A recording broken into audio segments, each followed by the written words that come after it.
శ్రీ గురుభ్యో నమ శ్రీ మహాసరస్వతి నమ. ఈ శరత్కాలం ఈ రోజుతోటి దిగ్విజయంగా ముగుస్తున్నది. ఈసారి 11 రోజుల పాటు అమ్మవారిని పూజించుకునే భాగ్యం అమ్మదయ వల్ల మనకు కలిగింది. ఈనాడు శ్రవణ నక్షత్రం, పరమ పవిత్రమైన విజయదశమి తిథి. ప్రతి విజయదశమికి మాఘ పూర్ణిమకి మన అమ్మవారు సువర్ణ కవచంతో సాక్షాత్కరిస్తున్నది. ఇవాళ కూడా స్వర్ణ కవచ అలంకృత అయిన అమ్మవారిని చూస్తే ఏదో తెలియని దివ్యానందం కలుగుతుంది మనకి. మనం ఒకసారి మణిద్వీపానికి వెళ్ళిపోయినట్టే అయిపోయింది. అమ్మ అనుగ్రహంతో ఏటిగాడాలి సకల శుభాలు పొందుదాం.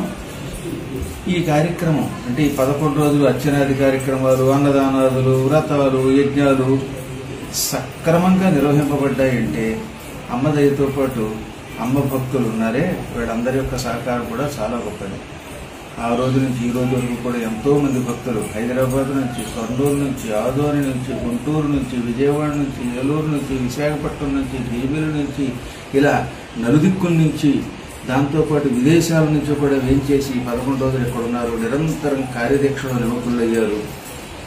కొంతమంది విమానాలు ఎక్కొచ్చారు, కొందరు కార్లు ఎక్కొచ్చారు, కొందరు బాగా పొద్దెక్కొచ్చారు. ఎలా వచ్చినా అందరూ అమ్మ అనుగ్రహం పొందగలిగారు.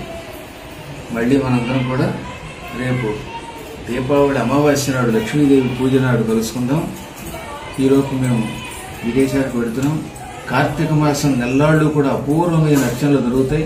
ఈ 2 నెలలు ఇది ఇప్పుడు శరత్కాలంలో ఆశ్వీజ మాస అర్చన, మళ్ళీ కార్తీక మాస అర్చన, ఈ 2 అర్చనలు కూడా చాలా గొప్పవి.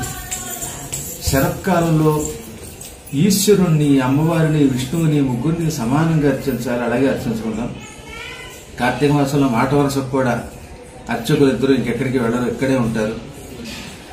ఉదయం 4 అంటే 4:30 కల్లా 4:30 మధ్యలో రుద్రాభిషేకాలు ఇవి ఉంటాయి. కార్తీక పూర్ణిమ నాడు అద్భుతమైన కోటి దీపోత్సవము, దాంతోపాటు జ్వాలాతోరణం కార్యక్రమం కూడా ఉంటుంది.